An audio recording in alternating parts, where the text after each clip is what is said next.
إن الحمد لله نحمده ونستعينه ونستغفره ونعوذ بالله من شرور أنفسنا ومن سيئات أعمالنا. من يهده الله فلا مضل له ومن يضلل فلا هادي له، وأشهد أن لا إله إلا الله وحده لا شريك له، وأشهد أن محمدا عبده ورسوله. يا أيها الذين آمنوا اتقوا الله حق تقاته ولا تموتن إلا وأنتم مسلمون. يا أيها الناس اتقوا ربكم الذي خلقكم من نفس واحدة وخلق منها زوجها وبث منهما رجالا كثيرا ونساء، واتقوا الله الذي تساءلون به والأرحام إن الله كان عليكم رقيبا. يا أيها الذين آمنوا اتقوا الله وقولوا قولا سديدا يصلح لكم أعمالكم ويغفر لكم ذنوبكم، ومن يطع الله ورسوله فقد فاز فوزا عظيما. أما بعد، وإن خير الكلام كلام الله، وخير الهدي هدي محمد صلى الله عليه وسلم، وإن شر الأمور محدثاتها، وكل محدثة بدعة، وكل بدعة ضلالة، وكل ضلالة في النار. أما بعد. On commence aujourd'hui le cours 80 dans l'explication du livre Al-Kaba'ir, avec le Kaba'ir écrit par le Cheikh Mohammed ibn Abdul Wahhab et avec le Sharh de Cheikh Salih Al-Fawzan. On est depuis les deux derniers cours, on a fait le chapitre qui s'intitule Babun ma ja'a fil fitan. Babun ma ja'a fil fitan. Donc on a parlé des fitan et des différentes formes de fitna. Aujourd'hui, on continue ce chapitre, et j'avais expliqué que c'est un chapitre qui est long. Il y a plusieurs hadiths qui sont mentionnés dedans, et on touche à plusieurs catégories de fitan. Le hadith qu'on va lire aujourd'hui, c'est un hadith qui est très bénéfique, très intéressant, rempli de fawaid, et c'est un hadith qui est rapporté par Al-Bukhari et Muslim. Il dit: وَلَهُمَا عَنْ حُذَيْفَةَ أَنَّ عُمَرَ قال: أيكم يحفظ قول النبي صلى الله عليه وسلم في الفتن؟ فقلت أنا، فقال هات، فإنك عليه لجريء. فقلت سمعته يقول: فتنة الرجل في أهله وماله وولده وجاره تكفرها الصلاة والصيام والصدقة والأمر بالمعروف والنهي عن المنكر. فقال: ليس هذا أريد، إنما أريد التي تموج كموج البحر. فقلت: ما لك ولها يا أمير المؤمنين؟ إن بينك وبينها بابا مغلقا. فقال: يفتح الباب أم يكسر؟ قلت: بل يكسر. قال: ذلك أجدر أن لا يغلق. فقلت لحذيفة: أكان عمر يعلم من الباب؟ قال: نعم، كما أن دون غد الليلة إني حدثته حديثا ليس بالأغاليط، فهبنا أن نسأله من الباب، فقلنا لمسروق: اسأله فسأله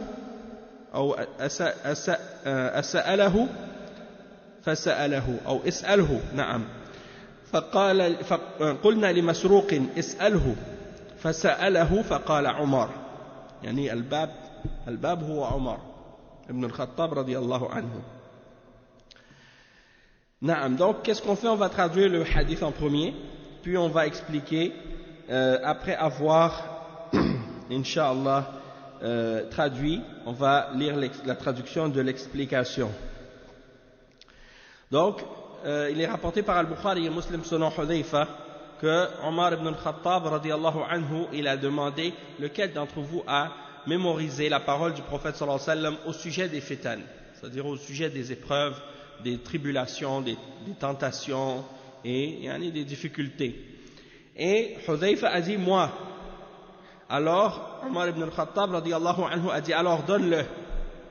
Toi tu es une personne qui a l'information sur ces questions des fitan, il a la connaissance sur ces choses-là. Et donc il dit: j'ai entendu le prophète sallallahu alayhi wa sallam qui a dit: la fitna, c'est-à-dire l'épreuve que l'homme il a avec sa famille, ses biens, son enfant ou ses enfants, son voisin, ces épreuves-là sont expiées, sont effacées par la salat, par le jeûne, par l'aumône, par le fait d'ordonner le bien et d'interdire le mal. Omar ibn al-Khattab radiyallahu anhu a dit, c'est pas cette fitna-là dont je parle, c'est pas cette fitna que je veux, c'est pas ça que je veux.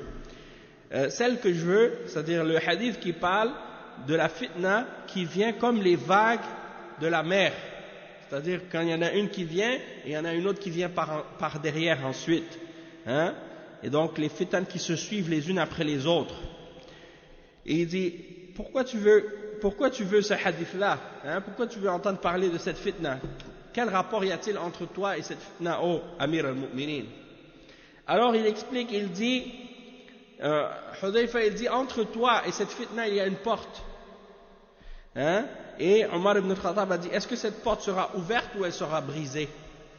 Wa alaykum salam wa rahmatullah. Est-ce que cette porte sera ouverte, comme on ouvre une porte, ou bien elle va être cassée, brisée? Et Hudayfa a répondu, non, elle sera brisée, cette porte, elle va être cassée. Alors il dit, si elle est cassée, il a dit à Hudayfa, si elle est cassée, alors c'est peu probable qu'elle se referme par la suite. Parce que quand une porte elle est défoncée, elle est cassée, c'est difficile de la fermer par la suite. Alors Hudayfa a dit oui. Hudayfa, il a dit à Hudayfa, est-ce que Omar, quelqu'un a posé la question à Hudayfa, est-ce que Omar savait qui était la porte? Il a dit oui. Comme il savait qu'après demain il y avait, comme il savait que la nuit, cette nuit arrive avant demain, c'est-à-dire avant que le lendemain arrive, il y a la nuit qui va passer avant. En voulant dire, il savait exactement qui allait être cette porte. Et ces hadiths-là ne font pas partie des hadiths qui sont erronés ou qui sont faux. Alors, il a voulu lui poser la question, qui est la porte? Alors, ils ont demandé à Masruq, demande-lui la question. Et il a posé la question, qui est cette porte? Et Hudayfa a dit, c'est Omar. C'est Omar qui sera cette porte. C'est-à-dire, c'est Omar la porte qui préserve de la fitna. Et une fois que cette porte elle est brisée, c'est là que les fitnes vont s'ouvrir dans la Ummah et qu'il y aura beaucoup d'épreuves. Et on va lire l'explication des détails de ça dans l'explication de Cheikh Al-Fawzan. Il dit, wa amma qawlu Omar, donc ça c'est Cheikh Al-Fawzan, hafidhahullah, il dit, amma qawlu Omar, أيكم يحفظ قول النبي صلى الله عليه وسلم في الفتن وكان عمر قد سأل الحضور عنده من عن الفتن فتقدم حذيفة للإجابة إنه كان خبيرا بها فقال له عمر هات إنك عليه لجريء فأخبره أن الفتن على قسمين فتن صغيرة تكفرها العبادات وفتن غليظة والصغيرة كفتنة الإنسان في زوجه إذا كان له أكثر من زوجة بأن يميل إلى واحدة أكثر من الأخريات وكذلك في ولده وفي هذا قال تعالى إنما أموالكم وأولادكم فتنة فقد ينشغل الإنسان بماله وولده عن ذكر الله تعالى ولكن هذه الفتن تكفرها الصلاة والعبادات كما ذكر حذيفة رضي الله عنه في هذا الحديث. Donc on va traduire ça. Ici le cheikh il dit la parole de Omar, il dit lequel d'entre vous a mémorisé la parole du prophète sallallahu alayhi wa sallam au sujet des fitan? Et Omar il a demandé à ceux qui étaient présents avec lui de mentionner ce qu'ils savent du prophète sallallahu alayhi wa sallam à propos des fitan. Et Hudayfa il s'est mis de l'avant pour répondre à la question parce que Hudayfa est bien informé à ce sujet-là. C'est un des sahaba qui étaient les plus savants dans ces questions-là. Okay? Alors il s'est mis de l'avant et il a dit moi je peux te dire à ce sujet-là. Et donc Omar ibn al-Khattab lui a dit oui effectivement donne-moi ce que tu as entendu à ce sujet-là parce que lui il connaît ces questions-là. Et donc Hudayfa lui a donné l'information au sujet des fitan. Et il faut savoir que les fitan, ils sont de deux catégories ici. La fitna qui est petite et qui sont expiées par des adorations qu'on fait tous les jours, Et une autre catégorie de fitna qui est une fitna qui est plus grave, qui est plus sévère, qui est plus sérieuse. Et les petites fitnes, c'est comme l'exemple de la fitna que l'homme il peut avoir avec ses épouses. Lorsqu'il a plusieurs épouses et qu'il est plus attiré par une que par les autres. Donc, il a envie de pencher plus vers celle qui lui plaît plus que les autres. Donc ça, c'est une fitna. Ça, c'est une épreuve pour lui. De même que les épreuves dans ses enfants. Hein? Donc, il dit, et c'est pour ça que Allah subhanahu wa ta'ala dit dans le verset 15, dans Surat At-Taghabun, « Innama amwalukum wa awladukum fitna » c'est-à-dire vos biens et vos enfants sont une épreuve pour vous, hein, sont un test pour vous. Et donc, c'est possible que l'homme, quand il a beaucoup de biens, quand il a beaucoup d'enfants, ça le distrait et ça l'occupe du rappel d'Allah, subhanahu wa ta'ala. Et peut-être que ces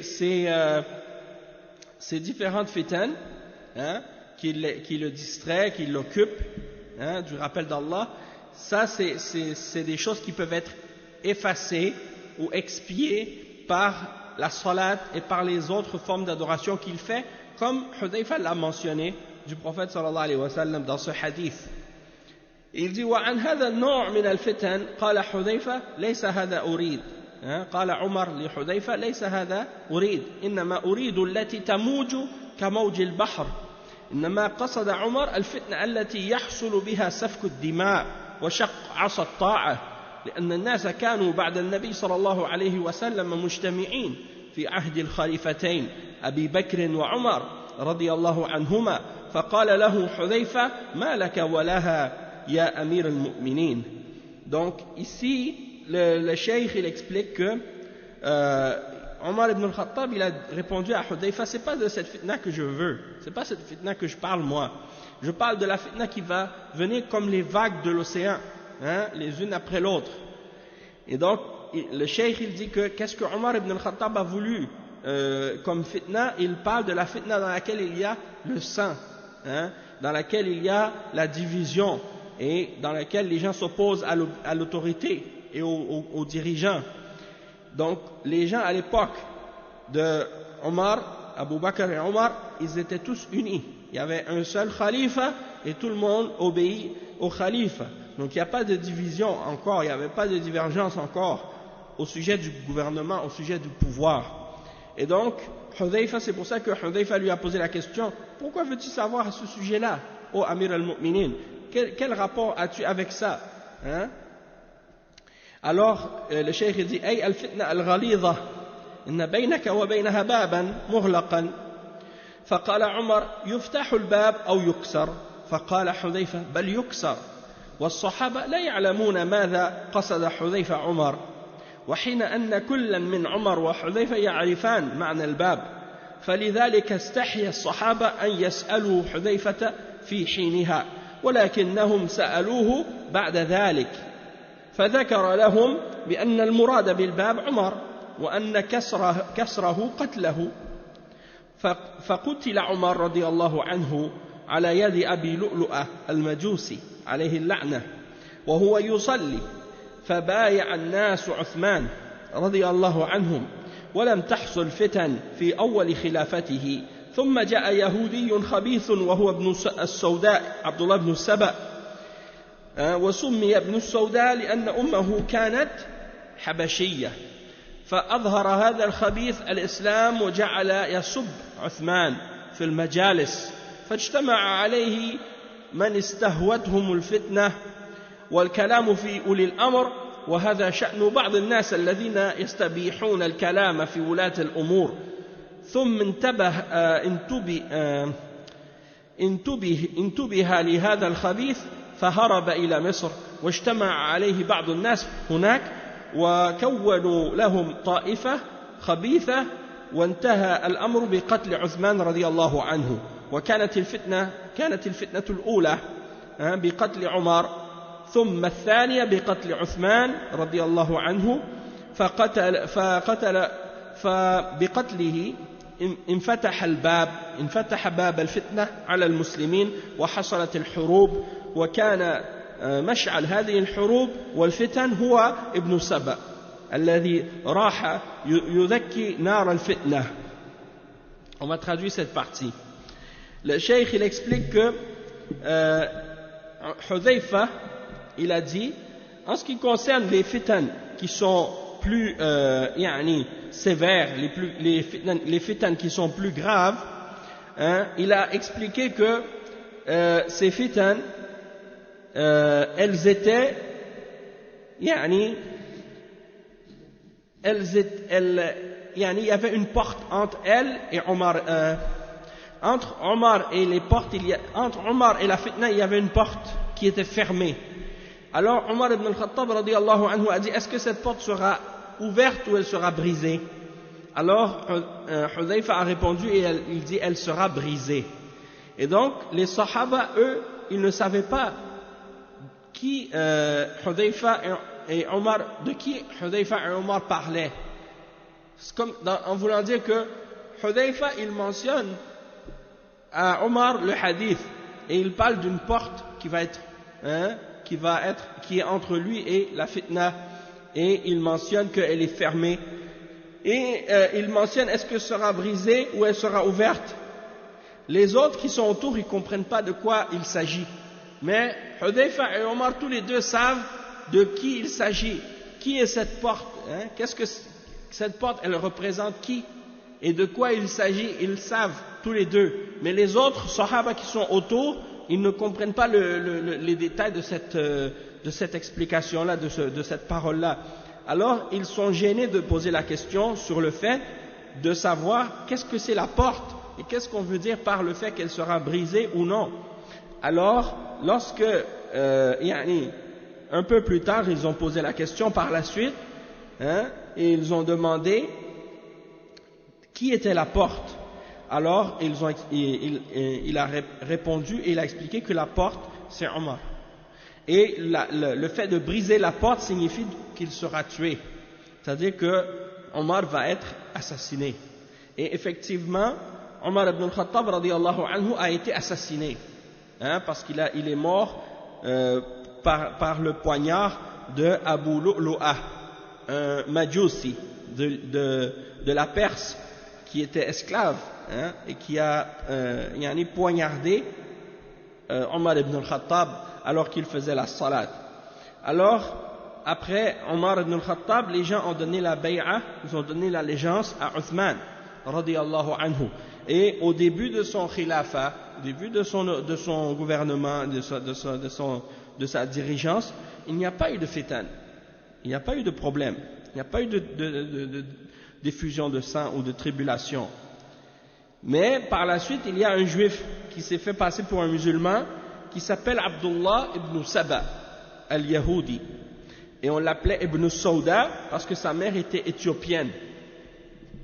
Alors il dit, il s'est fait passer pour un musulman pour tromper les musulmans, et il a commencé à insulter Uthman en public dans les assemblées devant les gens, et il y a un groupe d'ignorants qui s'est mis autour de lui et qui ont commencé à parler contre le dirigeant, contre Uthman ibn Affan radiyallahu anhu, et ils ont commencé à se permettre de parler contre le dirigeant, et à un certain moment donné les gens ont commencé à remarquer cette personne, et donc quand il a vu qu'il s'est fait remarquer, que les gens commençaient à savoir qui il est, puis à mettre en garde contre lui, puis à essayer justement de l'arrêter, il s'est enfui en Égypte. Une fois arrivé en Égypte, Abdullah ibn Saba a commencé à réunir un autre groupe autour de lui. Wa alaykum salam wa rahmatullah. Il a réuni autour de lui un autre groupe, et ce groupe-là, il s'est réuni autour d'Abdullah ibn Saba, puis il a commencé à les soulever contre Uthman radiyallahu anhu, jusqu'à ce que ils assassinent Uthman radiyallahu anhu. Et c'est ça qui est arrivé. Il dit wa kanat al-fitna al-ula biqatl Umar. Donc la première fitna, c'était par l'assassinat de Omar ibn al-Khattab radiyallahu anhu. Puis la deuxième par l'assassinat de Uthman radiyallahu anhu. Et donc avec l'assassinat de Omar, la porte de la fitna s'est ouverte sur les musulmans, et c'est par la suite que les guerres ont commencé à se propager, à se multiplier, hein, et tout ça, c'est apparu à cause de la fitna de Abdullah ibn Saba, et c'est lui qui a semé le feu de la fitna parmi les musulmans. On continue donc la suite de ce dars, l'explication du hadith de Hudayfa.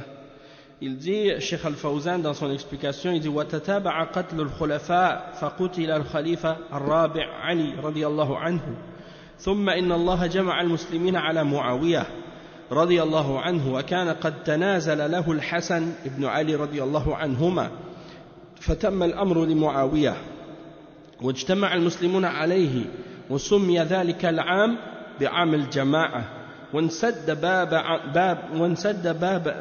باب عظيم من الفتن بفضل الله ثم بحكمة وحنكة معاوية رضي الله عنه وحسن وإدارته للأمور وتحققت نبوة النبي صلى الله عليه وسلم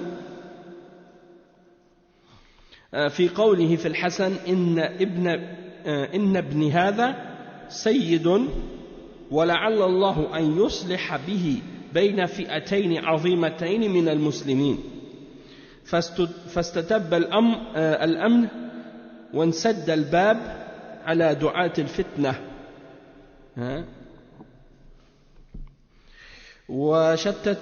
وشتتهم الله ولم يبقى من قتلة عثمان أحد لم يقتل فعاقبهم الله بذنوبهم وهذا مجمل الحديث عن الفتن التي حصلت في عصر الصحابة.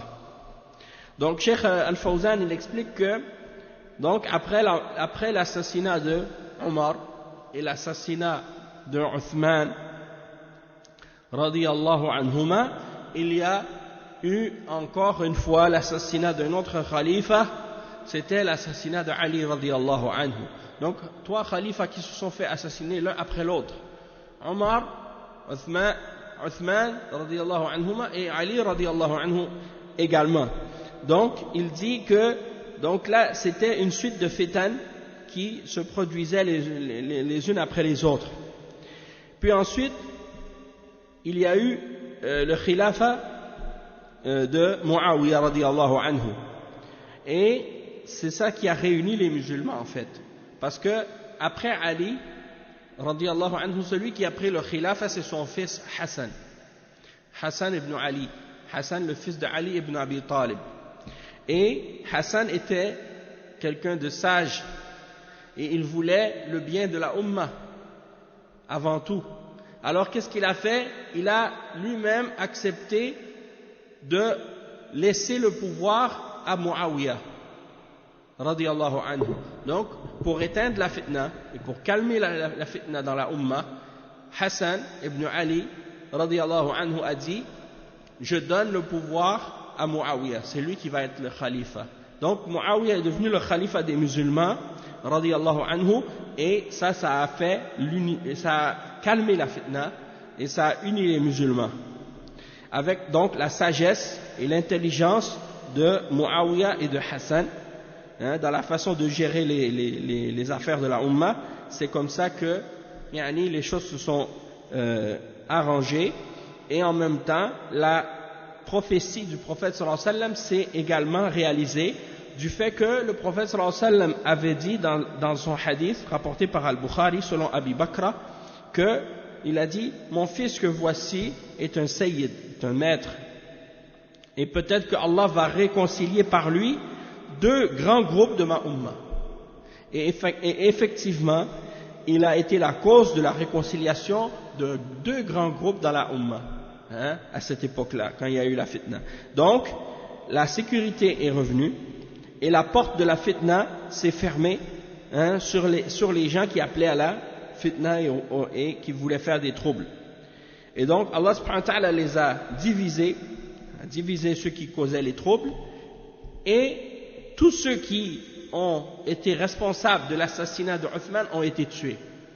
Tous ceux qui avaient été responsables de l'assassinat de Uthman ont été tués, Allah subhanahu wa ta'ala les a punis pour leurs péchés, et donc ça c'est le sens général de la signification du hadith des fitan qui se sont produites à l'époque des Sahaba.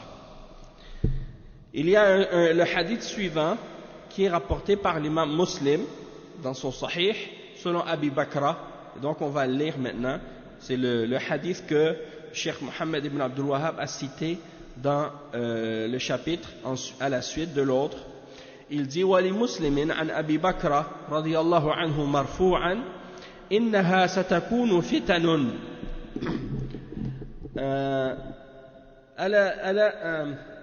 إنها ستكون فتن ألا ثم تكون فتنة القاعد فيها خير من الماشي والماشي فيها خير من الساعي إليها ألا فإذا نزلت أو وقعت فمن كان له إبل فليلحق بإبله ومن كان له غنم فليلحق بغنمه ومن كان له أرض فليلحق بأرضه فقال رجل يا رسول الله أرأيت من لم يكن له إبل ولا غنم ولا أرض قال يعمد إلى سيفه فيدق على حده بحجر ثم لينجو إن استطاع النجاة ثم قال ألا هل بلغت قالها ثلاثا ثم قال رجل يا رسول الله أرأيت إن أكرهت حتى ينطلق بي إلى أحد الصفين فيضربني رجل بسيفه أو يجيء سهم فيقتلني وعليكم السلام ورحمة الله فيقتلني فقال يبوء بإثمك وإثمه فيكون من أصحاب النار. Donc la traduction de ce hadith, c'est un hadith qui est rapporté par Muslim selon Abi Bakra radiyallahu anhu, que le prophète sallallahu alayhi wa sallam a dit il y aura des fitan et il y aura une fitna qui va venir, et celui qui s'assoit dans cette fitna est mieux que celui qui marche, et celui qui marche est mieux que celui qui court, et lorsque elle tombera ou elle descendra ou elle se produira cette fitna, celui qui a un chameau, qu'il aille rejoindre son chameau. S'il a des moutons ou un troupeau de moutons, qu'il aille avec ses moutons. S'il a une terre, qu'il aille sur sa terre. Alors un homme parmi les gens qui étaient là a dit: ô messager d'Allah, et si l'un d'entre nous il n'a pas de chameau, il n'a pas de mouton, il n'a pas de chameau, il n'a pas de mouton, il n'a pas de terre, qu'est-ce qu'il fait? Il dit, il prend son épée et il frappe avec une pierre pour qu'elle ne coupe plus. C'est-à-dire il frappe son épée sur une roche pour qu'elle ne soit pas coupante, pour que son épée puisse plus être coupante, hein, pour être sauvé de la fitna, s'il est capable, pour qu'il se sauve lui-même de la fitna. C'est-à-dire il ne va pas être dans la fitna entre les musulmans, il ne va pas tuer quelqu'un avec son épée, hein? Donc il a dit: ai-je transmis? Il a répété ça 33 fois, il a répété 3 fois: est-ce que j'ai transmis? Est-ce que j'ai transmis? Est-ce que j'ai transmis? Et un homme a dit: ô messager d'Allah, vois-tu si je suis contraint jusqu'à ce qu'on m'amène à un des deux rangs, c'est-à-dire dans la bataille, on me force à participer à la guerre, hein, à rentrer dans la fitna. On m'amène jusqu'au rang et on me force à combattre. Et que quelqu'un me frappe avec son épée, hein, ou une flèche m'atteint et me tue. Qu'est-ce qui va arriver? C'est quoi le résultat? Et le prophète sallallahu alayhi wa sallam a dit: celui qui t'a frappé avec son épée ou qui t'a tué, il va retourner avec son péché et le tien, et il sera du nombre des gens de l'enfer. Celui qui t'a tué, il aura ton péché et le sien, et il sera du nombre des gens de l'enfer. Alors, on va lire maintenant l'explication de ce hadith dans les paroles de Cheikh Saleh Al-Fawzan. Et ça nous apprend en même temps comment agir quand il y a des fitan et qu'il y a des guerres entre les musulmans. C'est-à-dire quand il y a des musulmans qui se combattent les uns les autres. Qu'est-ce qu'on doit faire dans ce cas-là? Et donc le Cheikh il explique, il dit وَقَوْلُهُ صلى الله عليه وسلم في حديث أبي بكر إنها ستكون فتن القاعد فيها خير من الماشي والماشي فيها خير من القاعد. هذا الحديث مفداه التحذير من عظم هذه الفتن والحث على تجنبها والهرب منها وأن شرها يكون على حسب التعلق بها والمقصود الفتن العامة العظيمة المهلكة كاختلال الأمن وضياع الولاية وشق عصا الطاعة فهذه الأمور الخطيرة لا بد أن يتأنى المرء إزاءها وأن لا يتعلق بها ولا يستشرفها ولا يدخل فيها. Donc on va traduire ça. Le Cheikh Al-Fawzan il explique que dans le hadith, la parole du prophète sallallahu alayhi wa sallam dans le hadith de Abi Bakra, qu'il va y avoir des tribulations et des problèmes, des fitan. Celui qui est assis, wa alaykum salam wa rahmatullahi wa barakatuh, celui qui est assis, il est mieux que celui qui marche. Et celui qui marche, il est mieux que celui qui est celui qui marche, il est mieux que celui qui avance dedans ou qui court. Et le cheikh dit dans ce hadith, qu'est-ce que ça veut dire? Ça veut dire l'avertissement contre les grandes tribulations qui vont se produire et l'incitation de s'en écarter et de s'en enfuir. Et le mal qu'il y a dans cette fitan, elle est selon le lien que la personne a avec cette fitan. Donc c'est-à-dire que plus que la personne est impliquée dans cette fitna, plus qu'il y a du mal pour lui dans cette fitna. Comme ça, s'il est assis, c'est mieux que celui qui marche. Celui qui marche, c'est mieux que celui qui court, et ainsi de suite. Donc, le mal qu'il y a pour lui dans cette fitna, selon son implication et la relation qu'il a avec la fitna.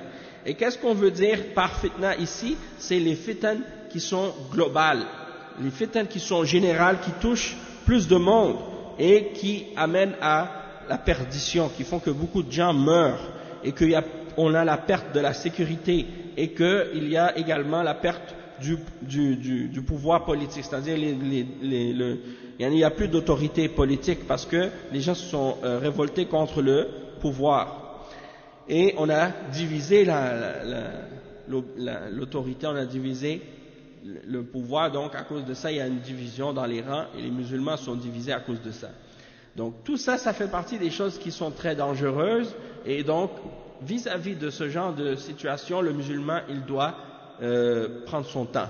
Il doit, c'est-à-dire vraiment être calme et prendre son temps de réfléchir pour ne pas rentrer dans sa fitna. Il ne doit pas s'accrocher à cette fitna, il ne doit pas essayer de la chercher, d'aller vers elle ou de rentrer dans la fitna. D'aucune façon.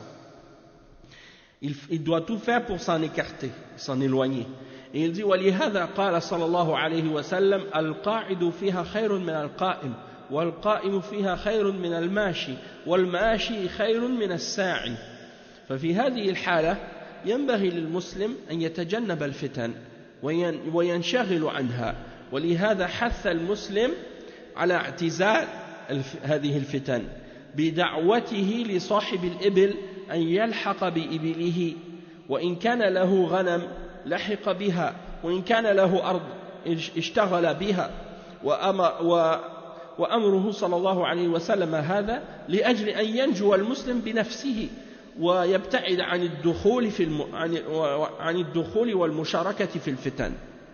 Donc le cheikh il explique que c'est pour ça que le prophète sallallahu alayhi wa sallam a dit celui qui est assis dans cette fitna il est mieux que celui qui est debout et celui qui est debout il est mieux que celui qui marche et celui qui marche il est mieux que celui qui court. Et donc cette situation c'est pour dire que le musulman il doit s'écarter à tout prix des problèmes et des troubles et il doit s'occuper par d'autres choses que cette fitna. Donc, si par exemple, le prophète sallallahu alayhi wa sallam, il nous incite par exemple dans ce hadith de nous écarter des fitans en appelant celui qui a des chameaux par exemple, d'aller s'occuper de ses chameaux. S'il a des moutons, il va s'occuper de ses moutons. S'il a une terre, il va s'occuper de sa terre. Hein, il va planter, il va faire de l'agriculture, il va faire quelque chose. Dans le sens que le prophète sallallahu alayhi wa sallam, il est en train de dire, occupez-vous par d'autres choses, écartez-vous de la fitna et faites d'autres choses que ça. Hein, pour que le musulman il se sauve, il sauve sa personne. Et qu'il s'éloigne, et qu'il n'entre pas, et qu'il ne participe pas dans les fitans. Puis, il dit, ثم إن الصحابة رضي الله عنهم سألوا النبي صلى الله عليه وسلم عن حال الذي ليس عنده أرض أو إبل قال يعمد إلى سيفه فيدق على حده بحجر ثم لينجو من إن استطاع النجاة ولذلك لما حصلت وقعة الحرة جمع ابن عمر أهله ومواليه ومنعهم من المشاركة فيها وكذلك فعل سعد بن أبي وقاص فقد اعتزل الفتن وجلس في قصره بالعقيق. Donc le cheikh il explique qu'il dit que lorsque les sahaba ont entendu cette parole du prophète sallallahu alayhi wa sallam, ils ont demandé au prophète sallallahu alayhi wa sallam, qu'est-ce qu'on fait dans la situation que si quelqu'un par exemple il n'a pas de terre, il n'a pas de chameau, il n'a pas de bétail, qu'est-ce qu'il fait? Alors le prophète sallallahu alayhi wa sallam a dit, il prend son épée et il frappe son épée avec une pierre pour enlever le coupant de sa lame, pour qu'il soit sauvé par lui-même de cette fitna, s'il est capable de s'en sauver.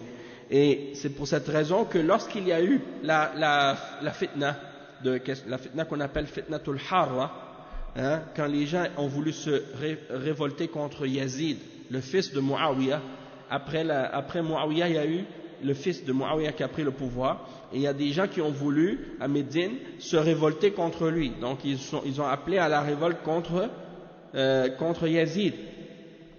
Abdullah ibn Omar, lui, il n'a pas voulu participer, parce qu'il connaît la sunna. Donc qu'est-ce qu'il a fait?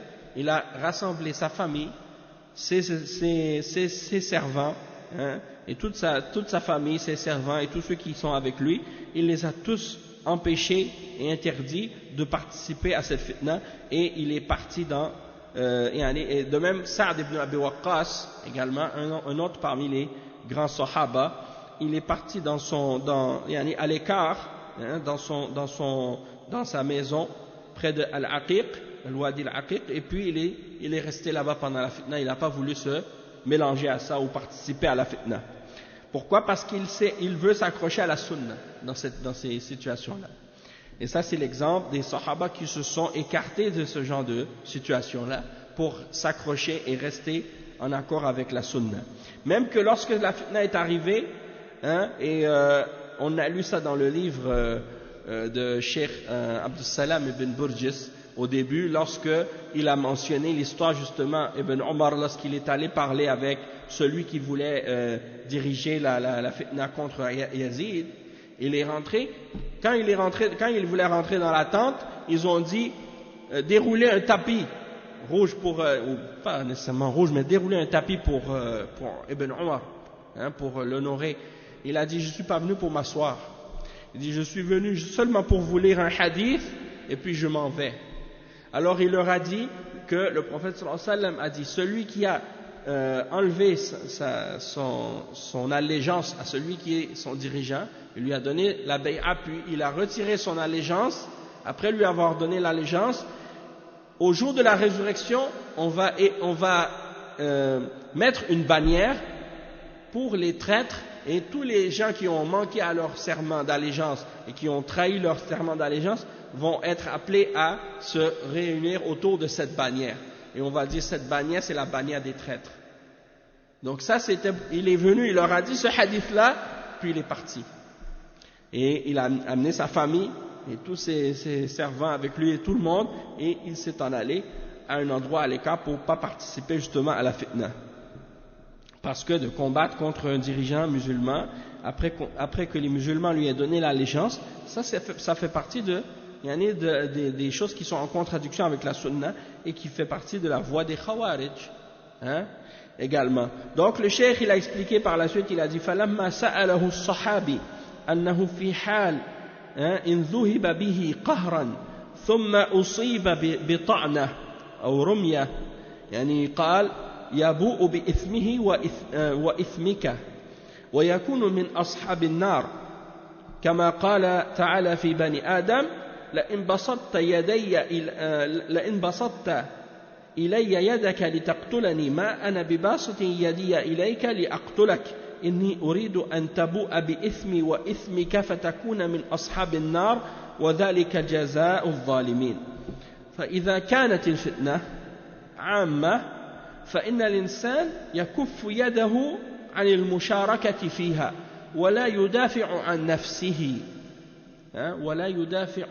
عن نفسه ومن فوائد هذا الحديث بيان عظم حرمة دم المسلم وفيه التحذير من الفتنة والحث على اجتناب الدخول فيها وأن شرها يكون بحسب التعلق بها.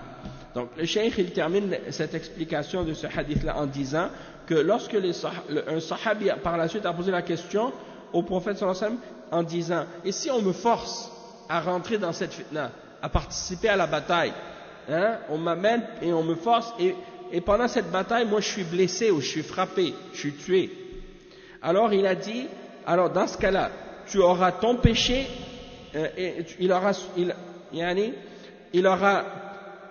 son péché et le tien, c'est-à-dire celui qui t'a tué il aura son péché à lui plus tes péchés à toi et il va être dans l'enfer.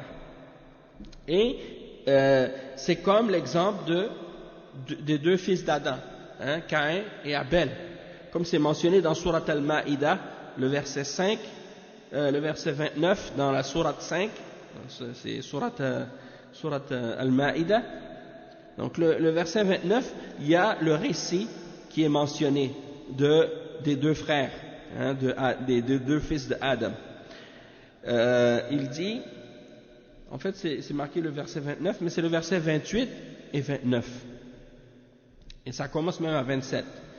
C'est وَاتْلُ عَلَيْهِمْ نَبَأَ ابْنَيْ آدَمَ بِالْحَقِّ إِذْ قَرَّبَا قُرْبَانًا فَتُقُبِّلَ مِنْ أَحَدِهِمَا وَلَمْ يُتَقَبَّلْ مِنَ الْآخَرِ قَالَ لَأَقْتُلَنَّكَ قَالَ إِنَّمَا يَتَقَبَّلُ اللَّهُ مِنَ الْمُتَّقِينَ لئن بسطت إلي يدك لتقتلني ما أنا بباسط يدي إليك لأقتلك إني أخاف الله رب العالمين إني أريد أن تبوء بإثمي وإثمك فتكون من أصحاب النار وذلك جزاء الظالمين.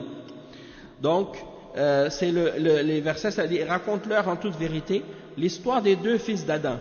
Les deux offrirent des sacrifices. Celui de l'un fut accepté et celui de l'autre ne le fut pas. Celui-ci dit je te tuerai sûrement. Allah et l'autre dit Allah n'accepte que de la part des pieux. Et ensuite Allah subhanahu wa ta'ala il mentionne ce qui signifie et si tu étends vers moi ta main pour me tuer, moi je n'étendrai pas ma main vers toi pour te tuer, car je crains Allah le Seigneur de l'univers. Je veux que tu partes avec le péché de m'avoir tué et ton propre péché, alors tu seras du nombre des gens du feu. Telle est la récompense des injustes. Naam. Les kuffars, Allahu a'lam, parce que les kuffars, leur péché, le plus grand péché, c'est le shirk et le kufr. Donc, comme on dit, la dhamba ba'da al-kufr. Il n'y a pas de péché après le kufr. Donc, déjà le shirk qu'ils font, ça les promet l'enfer éternel s'ils meurent sur ça. Donc, même s'ils sont tués, parce que s'ils seront tués sur le shirk ou sur le kufr, donc ça va pas être, ça peut pas les sauver,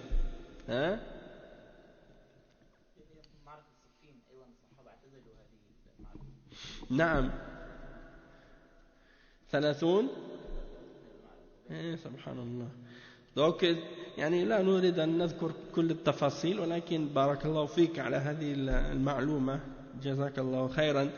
Donc pour revenir à l'explication, il dit, le cheikh il dit donc que si il y a une fitna générale entre les musulmans, eh bien la personne qui est dans cette fitna, elle doit retenir sa main de participer dans ce genre de fitna. Comme le hadith dit, si tu as une épée, tu la brises. Tu brises ton épée pour que tu ne sois pas forcé justement à l'utiliser. Et tu te défends pas quand c'est une fitna qui concerne les musulmans entre eux. Et il dit parmi les bienfaits qu'on peut tirer de ce hadith-là, c'est la grandeur du respect qu'on doit donner au sang du musulman, c'est-à-dire à quel point le sang du musulman est sacré et qu'on doit à tout prix s'empêcher de le faire couler. Et également l'avertissement contre la fitna et l'incitation à s'en écarter et à ne pas y entrer, et le mal qui en découle ou qui est dedans, il est proportionnel à la participation de la personne et l'attachement de la personne à cette fitna. Plus la personne elle rentre dans la fitna, plus que ce sera grave. Il reste un hadith avec l'explication, c'est une page seulement, puis on a terminé ce chapitre. Et c'est le dernier hadith que le cheikh il a cité dans ce chapitre-là. Il dit Wali Abi Daoud عن سعد رضي الله عنه قلت يا رسول الله أرأيت إن دخل علي بيتي وبسط يده ليقتلني فقال كن كخير ابني آدم وتلا هذه الآية لئن بسطت إلي يدك لتقتلني ما أنا بباسط يدي إليك لأقتلك إني أخاف الله رب العالمين الآية.